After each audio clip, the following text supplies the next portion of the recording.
Lowe is the Acting Chief Commissioner of Police. If you'd like to speak with him, give us a call now. He is in the studio with me. Ken Lowe, good morning. Good morning, Neil. It's the day.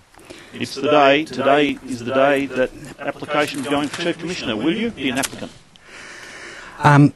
Neil, I've decided I will apply for the position. But what I want to make I want to make a couple of points. There will be a number of outstanding candidates, both internally, nationally, and internationally.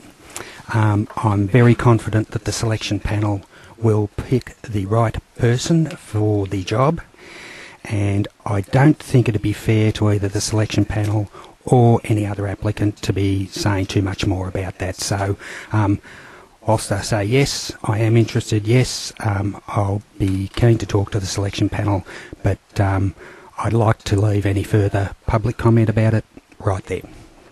Well, that's fair enough. So you're definitely applying for the job? Yes. What does Mrs. Lay think? Is that public comment?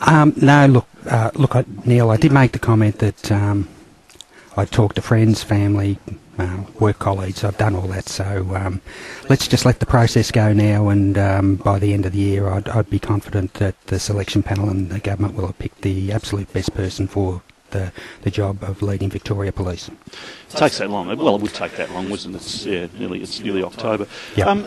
Now, I don't want this to be seen as a job application, yep. but we can look it up. But what do you want to tell us about your history? Well, you started in the force as a kid? Look, Neil. Can I just leave it there? As I say, I don't want to be on the front page of the newspapers. I don't want to be out there talking about my suitability for the job. The selection panel will do that. They'll work through that, and they'll make the decision that they see fit. You don't want to be on the front page of the newspapers, but you want to be Chief Commissioner.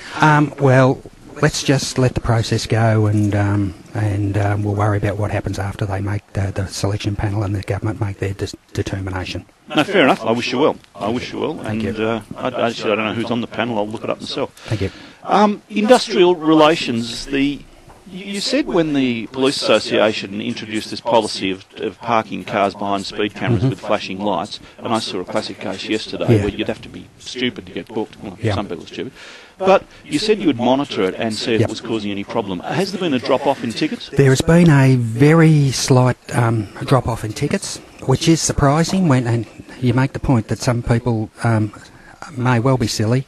We have seen this action right across the state, but looking at the data, there is a very, very slight drop-off. But more importantly, Neil, the crash data is not showing an increase. So if I was seeing an increase of people being killed or seriously injured around these cameras where police were taking action, I'd be off to Fair Work Australia. Okay, but so at this stage it's not having an impact on road safety? Certainly not seen it in the data that it's increasing crashes, deaths or serious injuries. And look, to be perfectly honest, Neil, if I did see that, I'd certainly be talking to Greg Davies. And one thing I must say about the Police Association in this EB campaign, they have been very, very clear that they did not want any of their actions to impact on community safety. And I would feel confident that if we're seeing that data, that the Police Association may well have another think about it even before I'd have to go to Fair Work Australia. So I'm comfortable at the moment. Look, there's stuff that's a pain in the neck, to be perfectly honest, administratively with the bans, but the community safety issues are not a problem for me at the moment.